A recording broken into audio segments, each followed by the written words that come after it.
Hello दोस्तों, dictation start होगी 3 second बाद।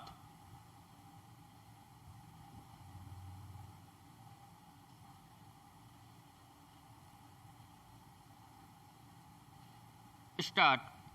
आपदा या संकट कई बार मनुष्य के वास्तविक विकास और उसके स्तर को समझने में मदद करते हैं। मौजूदा दौर के संकट ने भी समाज में कई सच्ची कहानियों को जन्म दिया है।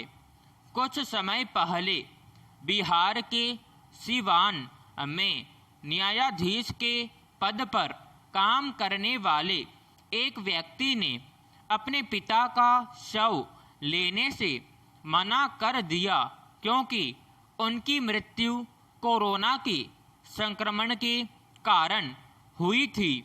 उसे डर था कि शव को घर में लाने पर घर के लोगों में संक्रमण फैल जाएगा। उस शव का अंतिम संस्कार जिला प्रशासन के हस्तक्षेप के बाद एक गैर पारिवारिक व्यक्ति के द्वारा किया गया। इसी तरह बिहार के सासाराम में भी एक युवा लड़के की कोरोना संक्रमण से मौत के बाद उसके शव का दाह संस्कार शमशान घाट पर काम करने वाले लोगों के द्वारा किया गया।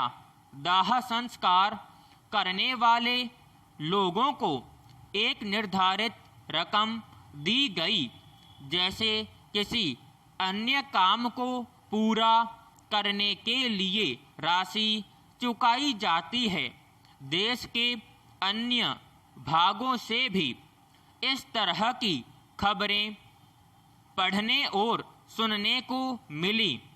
इस महामारी के प्रथम चरण में भी जब किसी इलाके में कोई इस विषाणु के संक्रमण से ग्रस्त हो जाता था तो उस समूचे इलाके को ही सील कर दिया जाता था, यानी उसमें किसी भी व्यक्ति के आने जाने पर पूरी तरह पाबंदी लगा दी जाती थी।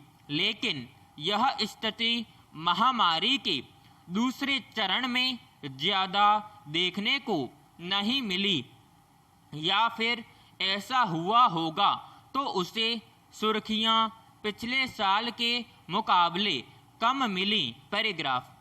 ये तमाम घटनाएं इस बात को उजागर करती हैं कि हम जीवन में कितने तार्किक हैं, या फिर हम कुछ करते हुए तार्किक रह पाते हैं। हमने अपनी पढ़ाई की उपयोगिता को व्यवहारिक जीवन में नहीं उतारा है। सवाल है कि अगर यह संक्रमण छुआछूत की बीमारी होती तो क्या यह दाह संस्कार करने और शमशान घाट पर काम करने वाले या फिर अन्य लोगों या गैर पारिवारिक सदस्यों को नहीं होती।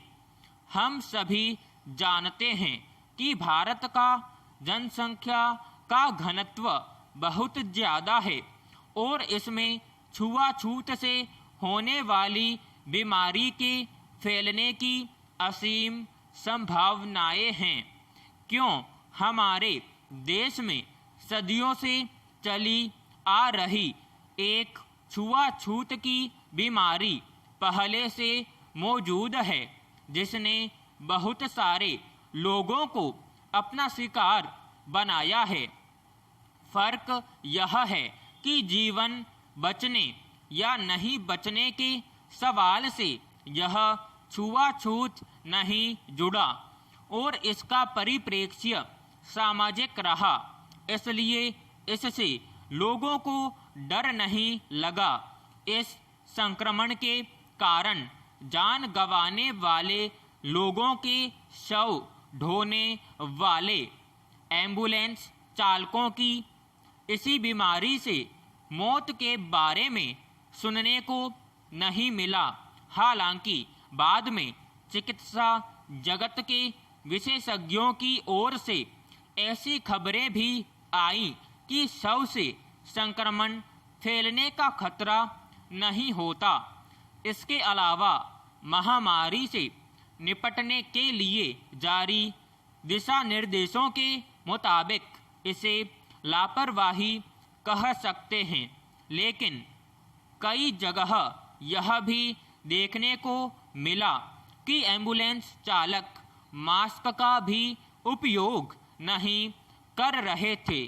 कोरोना गंभीर बीमारी है, लेकिन जिस तरह से उसके बारे में धारणाएं बनी या बनाई गईं और उनका उपयोग किया गया, उससे लोगों में भय व्याप्त हो गया। पैराग्राफ। भय मन और शरीर में किस तरह का उथल पुथल मचाता है, इसका अध्ययन किए जाने और इसके निष्कर्षों से आम लोगों को परिचित कराए जाने की जरूरत है। केवल भय के कारण लोगों के मरने या आत्महत्या कर लेने की खबरें आती रहती हैं।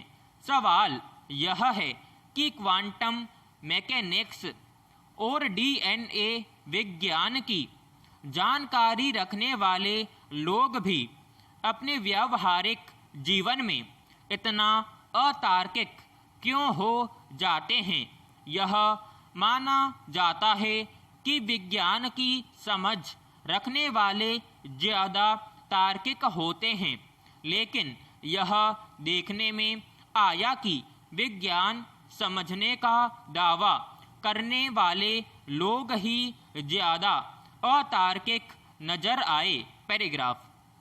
दरअसल मनुष्य जब अपने आम जीवन में तर्क करने की आदत छोड़ देता है और खुद अपने से सवाल करने से डरने लगता है, तो उसका ज्ञान केवल किताबों के पन्नों तक सिमट कर रह जाता है। यूँ कोई भी सत्ता नहीं चाहती है कि उसके लोग तार्किक हों और सवाल करें। पैराग्राफ। व्यवहारिक ज्ञान का अपना खास महत्व है। कई बार यह शोध और अनुसंधान में काफ़ी मददगार साबित होता है। तर्क की आदत खत्म होने से हम सही और गलत का निर्णय नहीं कर पाते हैं। शोध का संबंध केवल विज्ञान से नहीं है, सामाजिक विज्ञान के क्षेत्र भी शोध का उतना ही महत्व है। विराम समाप्त।